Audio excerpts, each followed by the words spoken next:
ಹುರುಳಿಕಾಳು horse gram ಅಂತ ಇದನ್ನು ಕರೀತಾರೆ. ಶಕ್ತಿವರ್ಧಕ ಆಹಾರವೂ ಹೌದು. ಸೆಲ್ಯುಲಾರ್ ಲೆವೆಲಿನ ಎಲ್ಲ ಒಂದು ಫ್ಯಾಟ್ ಮೆಟಾಬಲಿಸಮ್ ಅನ್ನ ಎಲ್ಲ ದೋಷಗಳನ್ನು ಕೂಡ ನಿವಾರಣೆ ಮಾಡುವ ಶಕ್ತಿ ಇದರಲ್ಲಿದೆ. ಸಪ್ತ ಧಾತುಗಳ ಬಲವರ್ಧನೆ ಆಗುತ್ತೆ. ಹಾಗೆಯೇ ಶರೀರದಲ್ಲಿ ಶಕ್ತಿ ಅನ್ನೋದು ಹೆಚ್ಚಿಸುತ್ತೆ. ತಡೆದು ಮೂತ್ರ ಬರ್ತಾ ಇರ್ತದೆ, ಮೂತ್ರನಾಳಗಳ ಅವರೋಧ ಇರ್ತದೆ. ಅಂಥವ್ರಿಗೂ ಕೂಡ ಇನ್ಫರ್ಟಿಲಿಟಿಗೆ ಉತ್ತಮವಾಗಿರ್ತಕ್ಕಂಥ ಒಂದು ಪರಿಹಾರವನ್ನು ಕಂಡುಕೊಳ್ಬೋದು. ಶ್ರೀ ಗುರು ಬಸವಲಿಂಗಾಯ ನಮಃ.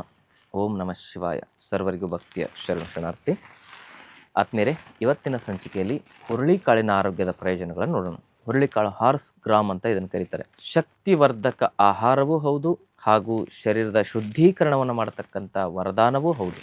ಇದು ಒಂದು ಉಷ್ಣವೀರ್ಯ ಸ್ವಭಾವವನ್ನು ಹೊಂದಿರತಕ್ಕಂಥ ಪದಾರ್ಥ ಮತ್ತು ಇದರ ಸೇವನೆಯಿಂದಾಗಿ ನಮ್ಮ ಶರೀರದ ಫ್ಯಾಟ್ ಮೆಟಾಬಲಿಸಮ್ ಇಂಪ್ರೂವ್ಮೆಂಟ್ ಆಗಲಿಕ್ಕೆ ಹೆಲ್ಪ್ ಆಗುತ್ತೆ. ಸೆಲ್ಯುಲಾರ್ ಲೆವೆಲಿನ ಎಲ್ಲ ಒಂದು ಫ್ಯಾಟ್ ಮೆಟಾಬಲಿಸಮನ್ನು ಎಲ್ಲ ದೋಷಗಳನ್ನು ಕೂಡ ನಿವಾರಣೆ ಮಾಡುವ ಶಕ್ತಿ ಇದರಲ್ಲಿದೆ. ಇದರ ಸೇವನೆಯಿಂದ ನಮ್ಮ ತೂಕವನ್ನು ನಾವು ಕಡಿಮೆ ಮಾಡಿಕೊಳ್ಬೋದು.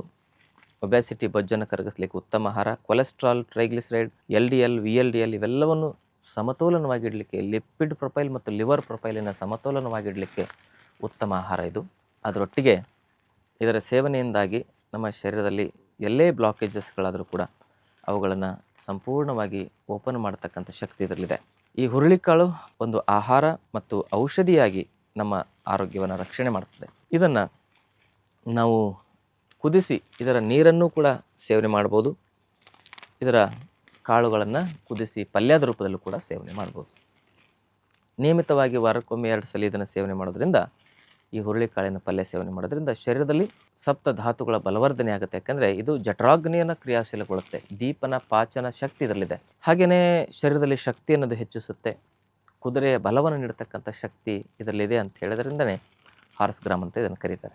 ಮತ್ತು ಇದನ್ನು ಕುದಿಸಿದ್ದ ನೀರು ಅಂದರೆ ಒಂದು ಮುಷ್ಟಿ ಹುರುಳಿಕಾಳನ್ನು 2 ಲೋಟ ನೀರಲ್ಲಿ ಕುದಿಸಿ ಅದನ್ನು 1 ಲೋಟ ಇಳಿಸಿ ಯಾವುದು ನೀರು ಏನು ನಾವು ಸೋಸಿ ಅದರಲ್ಲಿ 1 ಚಮಚ, ಒಂದು ಅರ್ಧ ಚಮಚ ಸೈಂಧವ ಲವಣ, ಒಂದು 4 ಚಿಟಿಕೆ ಹಿಂಗೆ ಹಾಕಿ ಕುಡಿಯೋದ್ರಿಂದ ಕಿಡ್ನಿ ಸ್ಟೋನ್ ಮತ್ತು ಪಿತ್ತಕೋಶದ ಕಲ್ಲನ್ನು ಕರಗಿಸ್ಬೋದು.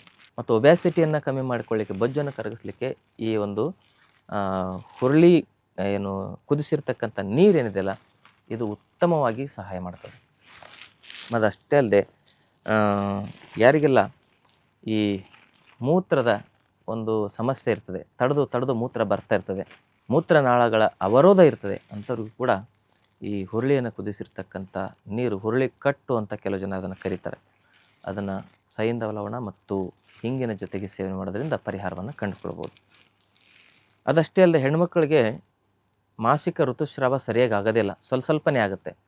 ಅಂದರೆ ಬ್ಲೀಡಿಂಗ್ ಜಾಸ್ತಿ ಆಗದೇ ಇರೋರಿಗೆ, ಜಾಸ್ತಿ ಆಗೋರಿಗಲ್ಲ, ಜಾಸ್ತಿ ಆಗದೇ ಇರೋರು ಇದೇ ಹುರುಳಿಯನ್ನು ಕುದಿಸಿರ್ತಕ್ಕಂಥ ಆ ಒಂದು ನೀರನ್ನು ಸೈಂಧವ ಲವಣ, ಹಿಂಗು ಮತ್ತು ಒಂದು 4 ಚಿಟಿಗೆಯಷ್ಟು ಕಾಳುಮೆಣಸಿನ ಪುಡಿ ಹಾಕಿ ಸೇವನೆ ಮಾಡೋದ್ರಿಂದ ಚೆನ್ನಾಗಿ ಬ್ಲೀಡಿಂಗ್ ಆಗಿ ಗರ್ಭಕೋಶ ಶುದ್ಧಿಯಾಗಿ ಅಲ್ಲಿ ಆಗ್ತಕ್ಕಂಥ ಗಂಟು, PCOD, PCOS, ಬಲ್ಕಿ ಯೂಟ್ರಸ್ ಇಂಥ ಸಮಸ್ಯೆಗಳನ್ನು ಆಗದಂತೆ ತಡಿಬೋದು.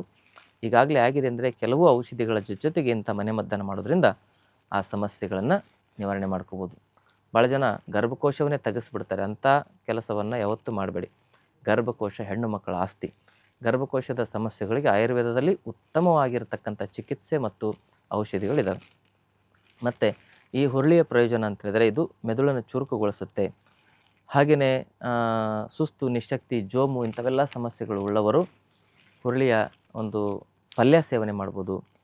ಅಥವಾ ಅದನ್ನು ನೆನೆಸಿ, ಹುರುಳಿಯನ್ನು ನೆನೆಸಿ, ಒಂದು ಮುಷ್ಟಿ ನೆನೆಸಿರ್ತಕ್ಕಂಥ ಹುರುಳಿಯನ್ನು ಬೆಳಗ್ಗೆ ಎದ್ದು ಒಂದು ಸ್ವಲ್ಪ ಬೆಲ್ಲ, ಸ್ವಲ್ಪ ತುಪ್ಪ ಹಾಕಿ ಸೇವನೆ ಮಾಡೋದ್ರಿಂದ ಗಂಡು ಮಕ್ಕಳಲ್ಲಿ ಇನ್ಫರ್ಟಿಲಿಟಿ ಸಮಸ್ಯೆ, ಮೇಲ್ ಇನ್ಫರ್ಟಿಲಿಟಿ ಸಮಸ್ಯೆ, ಮೋಟಿಲಿಟಿ, ಕೌಂಟ್ ಸಮಸ್ಯೆ, ಇವೆಲ್ಲ ಸಮಸ್ಯೆಗಳಿಗೂ ಅಲ್ಲಿ ಪರಿಹಾರ.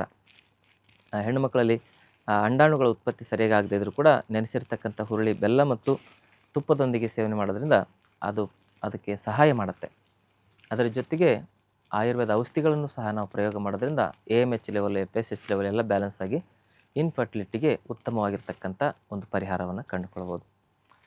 ಹಾಗೆಯೇ ಹುರುಳಿಯನ್ನು ನಾವು ಸೇವನೆ ಮಾಡೋದ್ರಿಂದ ಅಗ್ನಿಮಾಂದ್ಯ, ಜೀರ್ಣಶಕ್ತಿ ಸರಿಯಾಗಿ ಇರೋದಿಲ್ಲ, ಕೆಲವು ಜನರದು ಹೊಟ್ಟೆ ನಶವಾಗೋದಿಲ್ಲ, ತಿಂದಿದ್ದು ಪಚನನೇ ಆಗೋದಿಲ್ಲ, ಅಂಥವರು ಹುರುಳಿಕಾಳಿನ ಪಲ್ಯ ಅಥವಾ ಹುರುಳಿ ಕುದಿಸಿರ್ತಕ್ಕಂಥ ನೀರು, ಹಿಂಗು ಮತ್ತು ಸೈಂಧವ ಲವಣ ಬೆರೆಸಿ ಬೆಳಗ್ಗೆ ಸಂಜೆ ಖಾಲಿ ಹೊಟ್ಟೆಲಿ ಕುಡಿದು ನೋಡಿದ್ರೆ ಆ ಒಂದು ಅಜೀರ್ಣ ಅಗ್ನಿಮಾಂದ್ಯ ಸಮಸ್ಯೆ 13 ಪ್ರಕಾರದ ಅಗ್ನಿ ಇರ್ತವೆ, ಅವನ್ನೆಲ್ಲವನ್ನು ಸ್ಟಿಮ್ಯುಲೇಟ್ ಮಾಡ್ತಕ್ಕಂಥ ಶಕ್ತಿ ಈ ಹುರುಳಿಕಾಳಿನ ಒಂದು ಕುದಿಸಿರ್ತಕ್ಕಂಥ ನೀರಿಗಿದೆ ಅಂತಕ್ಕಂಥ ಮಾಹಿತಿಯನ್ನು ಹೇಳ್ತಾ, ಆದ್ಮೇಲೆ ಇದನ್ನು ಯಾರು ಸೇವನೆ ಮಾಡಬಾರ್ದು ಅಂದರೆ ವಿಪರೀತವಾಗಿ ಯಾರಿಗೆ ಉಷ್ಣ ಇರ್ತದೆ, ಪಿತ್ತ ವಿಕಾರ ಇರ್ತದೆ ಅಂಥವರು ಇದನ್ನು ಸೇವನೆ ಮಾಡಬಾರ್ದು. ಅಕಸ್ಮಾತ್ ಸೇವನೆ ಮಾಡಬೇಕಂತಕ್ಕಂಥ ಒಂದು ಬಯಕೆ ಇದ್ದರೆ ಅದರ ಜೊತೆಗೆ 1 ಅಥವಾ 2 ಚಮಚದಷ್ಟು ಹಸುವಿನ ತುಪ್ಪವನ್ನು ಹಾಕಿ ಸೇವನೆ ಮಾಡೋದು ಅದು ಬ್ಯಾಲೆನ್ಸ್ ಆಗುತ್ತೆ ಅಂತಕ್ಕಂಥ ಮಾತನ್ನು ಹೇಳ್ತಾ ಇವತ್ತಿನ ಸಂಚಿಕೆಯನ್ನು ಮುಗಿಸ್ತದೆ.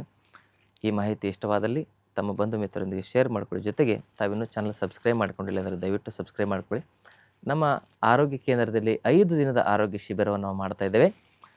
ಆರೋಗ್ಯವಾಗಿ ನೆಮ್ಮದಿಯಿಂದ ಬದುಕಬೇಕು, ಇವೆಲ್ಲ ಬಿ ಪಿ, ಶುಗರ್, ಕೊಲೆಸ್ಟ್ರಾಲ್ ಮಾತ್ರೆಯನ್ನು ಲೈಫ್ ಟೈಮ್ ತೊಗೊಳ್ದಂಗೆ ಇವನ್ನು ಅವಾಯ್ಡ್ ಮಾಡಬೇಕು, ಎಲ್ಲ ಸಮಸ್ಯೆಗಳನ್ನು 100 ಸಮಸ್ಯೆಗಳನ್ನು ರಿವರ್ಸ್ ಮಾಡ್ಕೊಳ್ಬೇಕಂದ್ರೆ ಹೇಗೆ ಅನ್ನೋದನ್ನು ನಾವು ಅಲ್ಲಿ ತಿಳಿಸ್ಕೊಡ್ತೇವೆ. ಆ ಶಿಬಿರಕ್ಕೆ ತಾವೆಲ್ಲ ಭಾಗವಹಿಸಿ ಪ್ರಯೋಜನವನ್ನು ಪಡ್ಕೊಳ್ಳಿ. ಶರಣಾರ್ಥಿಗಳು. ಮತ್ತಷ್ಟು ಆಯುರ್ವೇದ ಹಾಗೂ ಯೋಗ ಹೆಲ್ತ್ ಟಿಪ್ಸ್ಗಾಗಿ ಶ್ರೀಗಂಗಾ ಯೋಗ ಚಾನೆಲ್ನ ಸಬ್ಸ್ಕ್ರೈಬ್ ಮಾಡಿ. ಹಾಗೆಯೇ ಫೇಸ್ಬುಕ್ ಮತ್ತು ಇನ್ಸ್ಟಾಗ್ರಾಂನಲ್ಲಿ ಮಿಸ್ ಮಾಡದೆ ಫಾಲೋ ಮಾಡಿ.